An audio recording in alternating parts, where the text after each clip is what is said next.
Isaac Foster was gripping the steering wheel so hard his knuckles turned white, the dashboard lights of his beat-up Corolla flickering just enough to remind him he needed to get the headlight fixed again. "I swear, if I make it through this week without another bill, I'll consider it a miracle," he muttered, glancing in the rearview mirror at his sleeping daughter in the back seat. Hazel, 6 years old and already more patient than most adults, was curled up in her booster seat, hugging a frayed teddy bear. She'd waited 4 hours at the community center daycare while he worked the closing shift at the grocery store. Again. He parked near the curb outside the daycare and adjusted the hoodie on his tired shoulders. He was about to unbuckle Hazel when he noticed a woman standing alone by the entrance. She was dressed in a sleek black coat, heels that didn't belong on cracked sidewalks, and held her phone against her chest like it was a shield. Her eyes kept darting toward the dark corner of the lot. Isaac stepped out and cleared his throat. "Everything okay, ma'am?" She flinched slightly, then looked up. Her eyes were sharp, but there was something vulnerable underneath. "Yeah, I'm just waiting for someone, but it's late, and I don't love the idea of walking across that lot alone." Isaac glanced at the shadows she was staring at. "I get it. People get weird at night around here." He offered a small smile. "I'm parked right there. I can walk you to your car if you want." She studied him. "You don't even know me," he nodded. "And you don't know me, but I've got my daughter in the back seat. I'm not going to do anything except make sure you don't get jumped." For a tense second, she didn't respond. Then her shoulders relaxed just a little. "All right, thank you." She introduced herself as Ava Carter as they walked side by side. Her heels clicked against the pavement, and Isaac made sure to stay a respectful distance ahead, glancing around every so often. When they reached a sleek black Mercedes at the far end, his brows lifted slightly. "Your car?" he asked, almost chuckling. Ava gave a sheepish grin. "Yeah. Didn't expect that, did you?" "I was expecting maybe a Prius," he teased. "Definitely not a spaceship." She laughed a real laugh this time, and it caught him off guard. It was warm, honest. He stepped back as the headlights blinked. "You're all set. Have a good night." "Wait," she said quickly. "What's your name?" "Isaac." She hesitated. "You got a kid, right?" He nodded toward the car. "Hazel. She's the best thing I've got." Ava bit her lip, something shifting behind her eyes. "You work late?" "Yeah, grocery store down the street. I close most nights." She gave a soft nod. "Thank you for walking me, seriously." He tipped his head. "Glad you're safe." He was walking back when she called out, "Maybe I'll see you around, Isaac." He turned, smiling without thinking. "You just might." Over the next week, Ava kept thinking about him, about the quiet strength in his voice, the way he checked the shadows before walking her across the lot. She'd been to hundreds of events where men wore tailored suits and fake smiles, and none of them made her feel safe the way he did with a hoodie and tired eyes. Isaac didn't expect to see her again. So when he spotted her in the produce aisle 3 days later, standing beside a cart full of kale and staring at a pineapple like it offended her, he froze. She looked up and grinned. "Hey there. You lost," he joked, trying to make a smoothie. "I think the pineapple's winning." Isaac chuckled, stepping closer. "Mind if I help?" They walked the aisles together, and Ava noticed how easy it was to talk to him. He wasn't trying to impress her. He wasn't trying anything. He just listened. He laughed. He made her feel like a person, not a walking checkbook. "You're not from around here, are you?" he asked as they reached the checkout. "I moved back a few months ago. My family's here. I grew up nearby. And now you drive space-age cars and make smoothies with kale. Sounds fancy." She laughed. "I guess it is." He bagged her groceries with practiced hands, and she watched him, her chest tightening for reasons she couldn't explain. "Let me take you and Hazel out sometime," she said suddenly. Isaac blinked. "What? A thank you dinner? You and your daughter, my treat." He hesitated. "You don't have to, I want to." He looked down, then back at her. "All right, but only if you let me bring cookies for dessert." Ava smiled. "Deal." That Saturday, Isaac stood nervously outside a downtown Italian restaurant holding Hazel's hand. She wore a purple dress with sparkly shoes and kept tugging at his sleeve. "Dad, is she a princess?" "No," Isaac said, fixing her collar. "She's just someone nice." When Ava stepped out of the building to greet them, wearing a deep red dress and heels that looked even more expensive than the last pair, Hazel whispered, "She looks like a princess." Ava knelt down and smiled at Hazel. You must be Hazel. I've heard so much about you. Hazel beamed. Are we getting spaghetti? Only the best spaghetti in the city. Dinner was warm and full of laughter.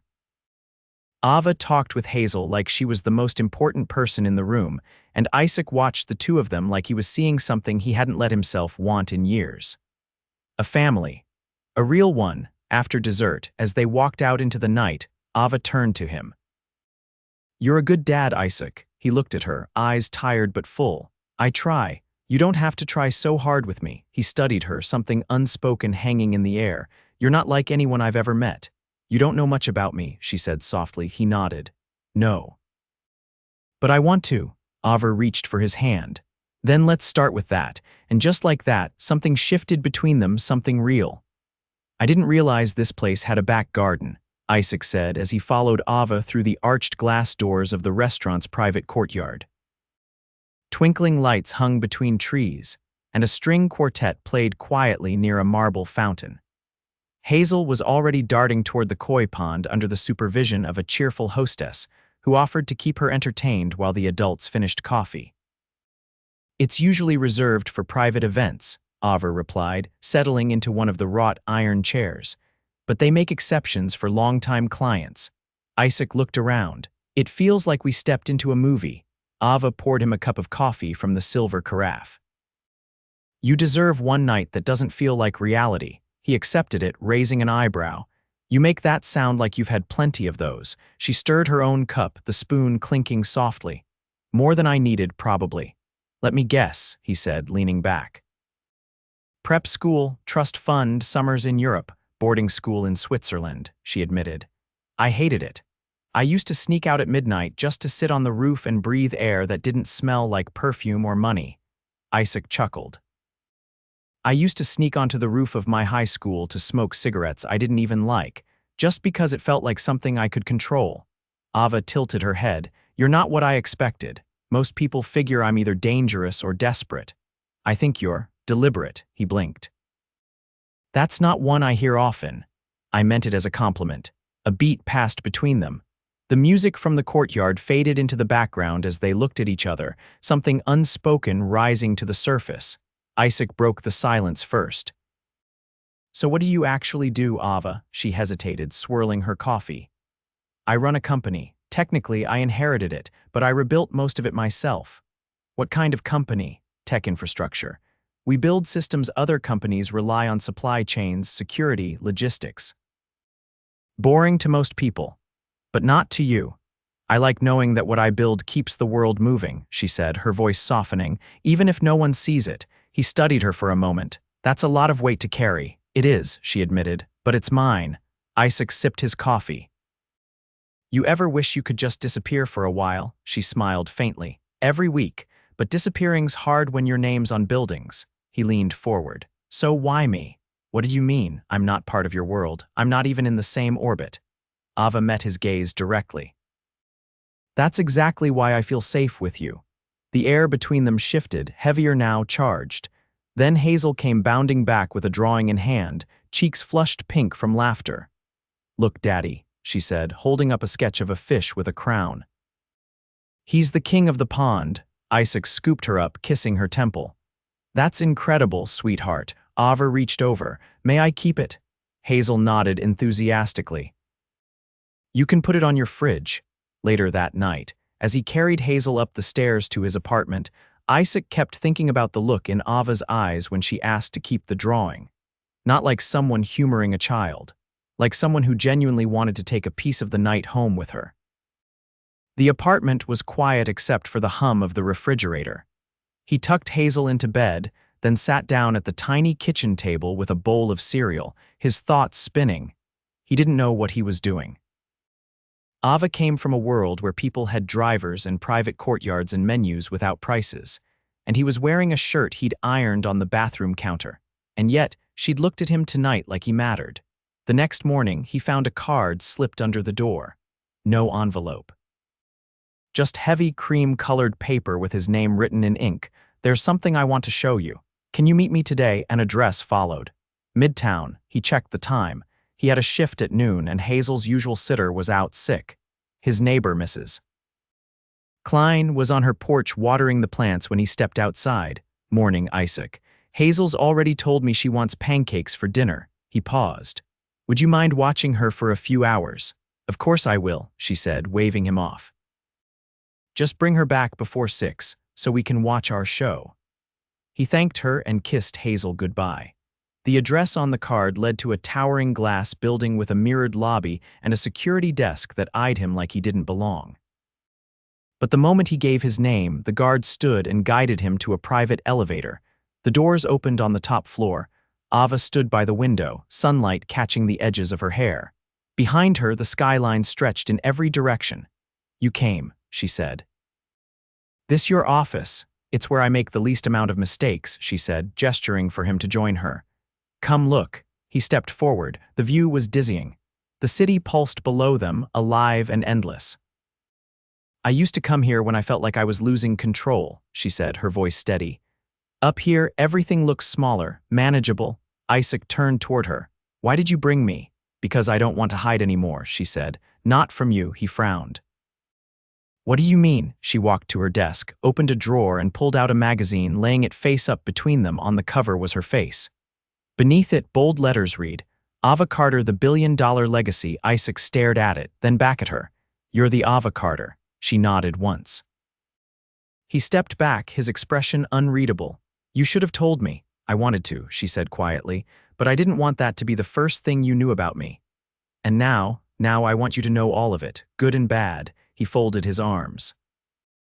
"You think I care about your money?" "No," she said, "but I care about your trust, and I don't want to lose it." He dropped his arms, his jaw clenched. "You should have told me the truth before you invited my daughter to dinner." "I didn't lie," she said. "I just waited." He turned to the window, his reflection staring back at him in the glass. Ava stepped closer. "I'm not asking you to forgive me right now. I'm just asking you not to walk away." Isaac didn't move for a long moment, then he turned back toward her. "I'm not going anywhere," he said. And he meant it. But the look in his eyes said it wasn't going to be that simple. Isaac didn't sleep that night. He sat in the living room after Hazel had gone to bed, the hum of the street below drifting in through the cracked window. On the coffee table sat the magazine Ava had given him, her face staring back at him with a confidence that felt miles away from the woman who'd once asked him if it was safe to walk across a parking lot. He didn't blame her for having money. He didn't even blame her for being careful with the truth, but that didn't make it easy to process. He didn't know how to fit someone like Ava, someone whose last name probably opened doors he didn't even know existed into the life he'd built, where every cent was stretched, and every decision had consequences. By morning, he still hadn't decided what to do. Hazel helped make pancakes, humming the theme to one of her cartoons, and Isaac let himself focus on her instead of the knot in his chest. After breakfast, he took her to the park, watching her climb the jungle gym with the kind of freedom he hadn't felt in years. He didn't reach out to Ava. Not that day, not the next, but on the third day a knock came at his door just after 7 in the evening. He opened it to find a man in a tailored gray jacket standing there holding a slim black box. "Mr. Foster?" the man asked. Isaac's posture stiffened. "Yeah." The man handed him the box without explanation, then turned and walked away with the efficiency of someone who'd done this 100 times.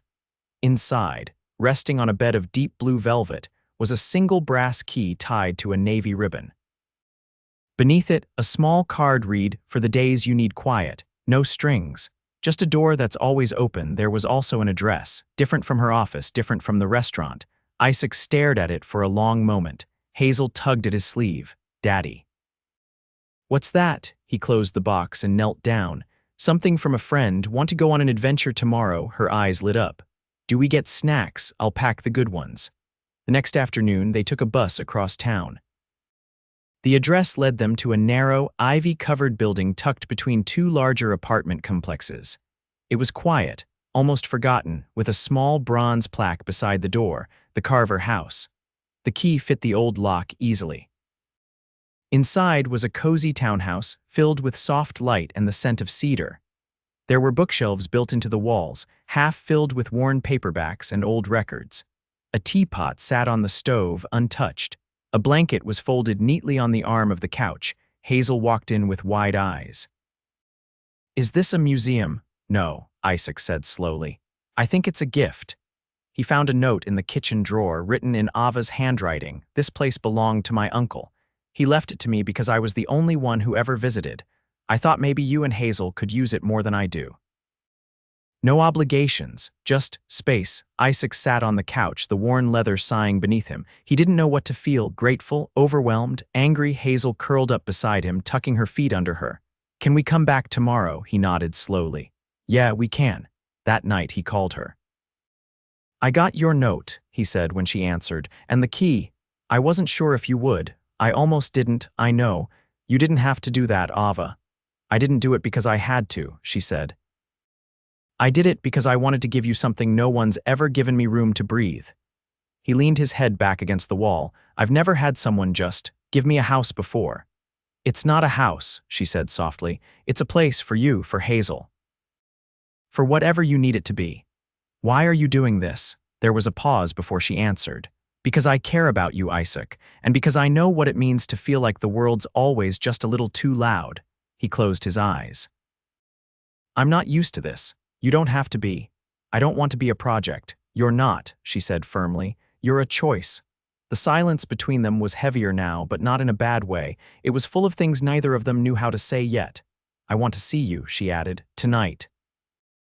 "If that's okay," he hesitated. "Hazel's already asleep. Then let me come to you." An hour later, she arrived in jeans and a sweater, her hair pulled back casually, no entourage, no heels, no driver, just Ava. Isaac stepped outside when he saw her walking up the stairs. She stopped 3 steps below him and looked up. "You all right?" she asked. He nodded. "Just trying to figure out what this is." She climbed the last few steps and stood in front of him. "Then let me help. I'm not a man who fits into your world. Then we'll build our own." He reached up, brushing a strand of hair from her cheek. "You're not afraid of me walking away?" "I was terrified," she admitted. "Until I realized you're the only person who's never asked me for anything. I'm not sure how to be with someone like you." "Then don't be with someone like me," she said. "Be with me." He leaned in slowly, his forehead resting lightly against hers. "You might ruin me," she smiled barely. "No. I might finally save you." Their lips met, and the world went quiet. When they pulled apart, she whispered, "I'm not going anywhere." And for the first time in years, Isaac believed that might actually be true. Isaac stepped into the townhouse with Hazel perched on his shoulders, her laughter echoing against the high ceilings.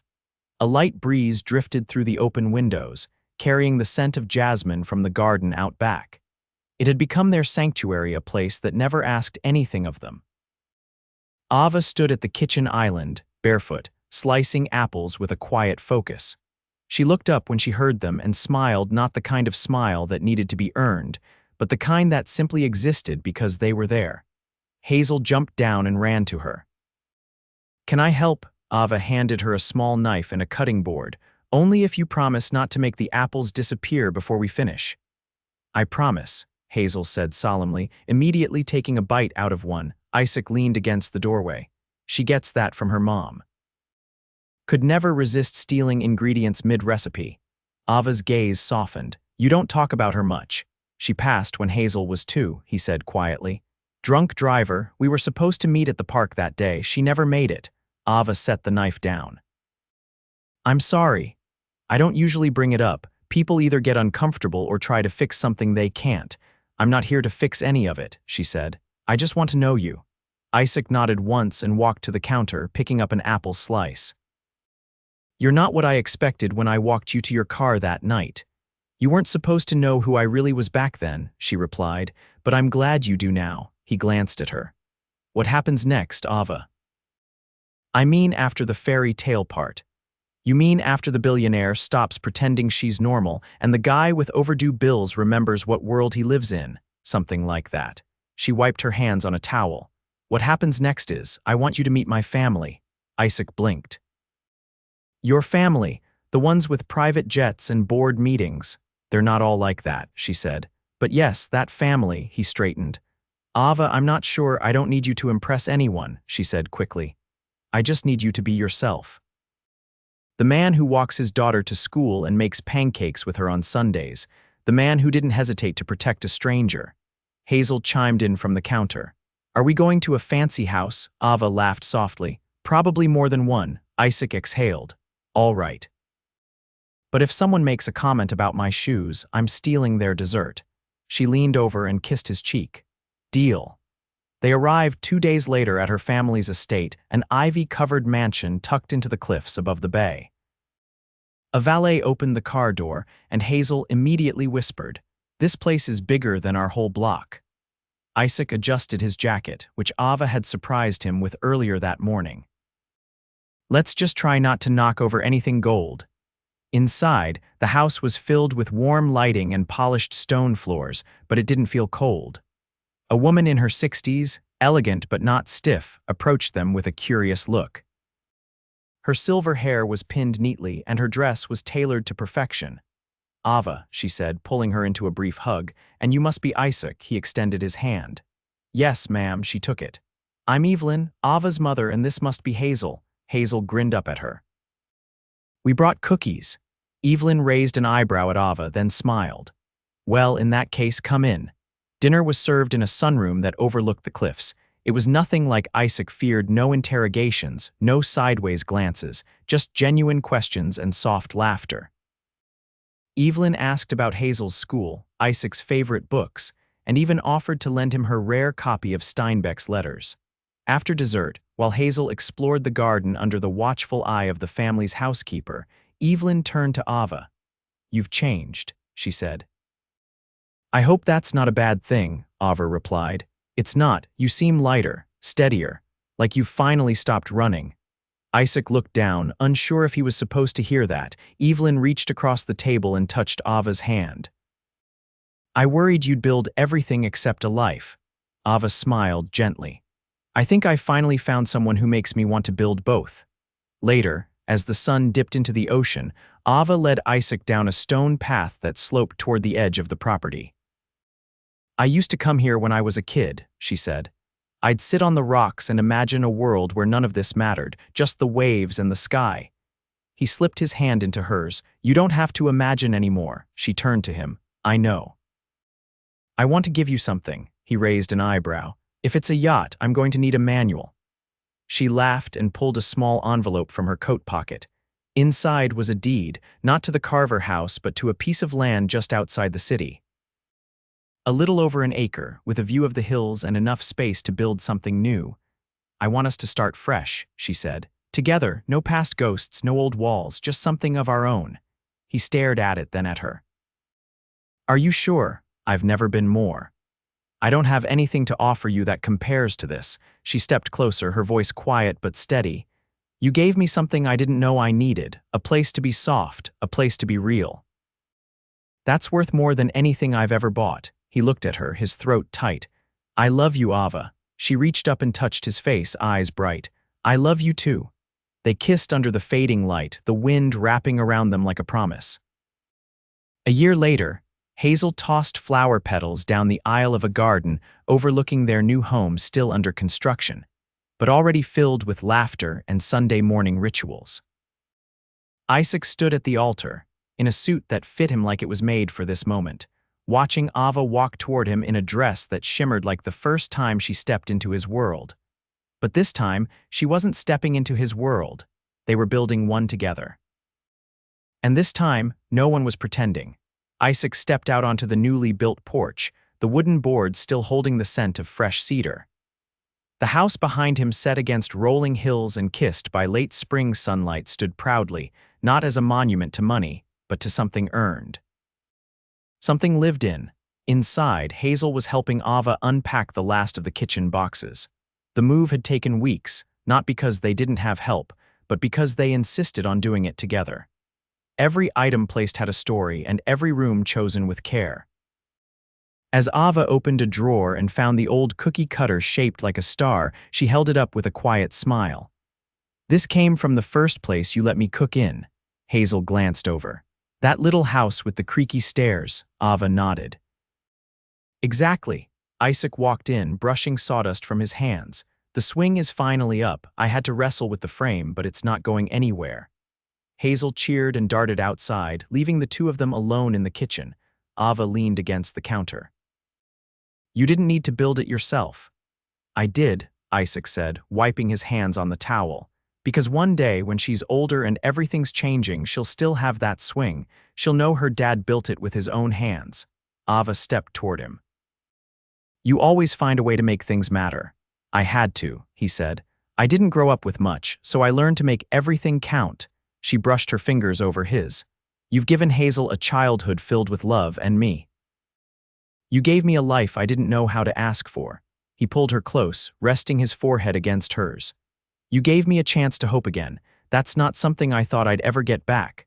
Later that evening, they sat on the porch with coffee while Hazel drew chalk suns on the stone path. The breeze carried the scent of lavender from the garden Ava had insisted on planting herself, even if her knees had ached for days afterward. "I got a call from the foundation board this morning," Ava said, sipping from her cup. Isaac looked over. "Good news. They offered me the chair position. I'd oversee all major philanthropic decisions." He raised an eyebrow. "That's a big deal." "I told them I'd consider it," she said, "but only if I could move the headquarters closer to here. I don't want to be flying back and forth every week." "You'd give that up?" he asked. "I'm not giving anything up," Ava said. "I'm choosing what matters more." He didn't respond right away. Instead, he watched Hazel draw a heart beside her name. "She's thriving. She's happy," Ava said, "and safe." "I never thought I'd have this," he admitted. "Not after everything. I thought I'd always be surviving." "You're not just surviving anymore," she said. "You're living." He turned to her, eyes steady. "I want to ask you something." She set her cup down. "Okay." Isaac reached into his pocket and pulled out a small velvet box. Inside was a ring with a stone that wasn't flashy but glowed in the fading light like it had been waiting for this moment. "I know we've built a life already," he said, "but I want to build a future too. Will you marry me, Ava? Not because we need to, but because I want to stand beside you in every way possible." She didn't answer with words. She stepped forward, took the box from his hand, and slid the ring onto her finger. Then she kissed him with the kind of certainty that didn't ask questions. Hazel looked up from her drawing. "Did you just get engaged?" Ava laughed. "We did." Hazel stood, hands on her hips. "Can I be the flower girl again?" Isaac scooped her up. "You can be the queen of the wedding if you want." They married that summer in the garden Ava had planted from scratch. Friends and family gathered beneath woven garlands, and Hazel walked ahead of them holding a bouquet almost as big as her. The ceremony was simple, the vows personal. When they kissed, it wasn't just for the cameras or the crowd, it was the sealing of something already deeply rooted. After the reception, as guests laughed and danced under the stars, Isaac and Ava slipped away to the swing he'd built. The house glowed behind them, warm and alive. "I used to think love had to be loud," Ava said quietly. "Big gestures, dramatic words. And now?" Isaac asked. "Now I know the quiet moments matter more, the ones no one else sees." He rocked them gently. "We'll have plenty more of those." She rested her head on his shoulder. "Good. I plan on spending the rest of our lives collecting them." Years passed, not quickly, but steadily, like the rhythm of a song you never forget. The foundation headquarters relocated to the countryside, and Ava's work shifted from boardrooms to community centers and classrooms.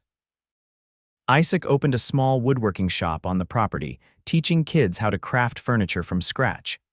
Hazel grew into herself curious, bright, unshaken by status, and deeply loved. Their life wasn't perfect, but it was whole.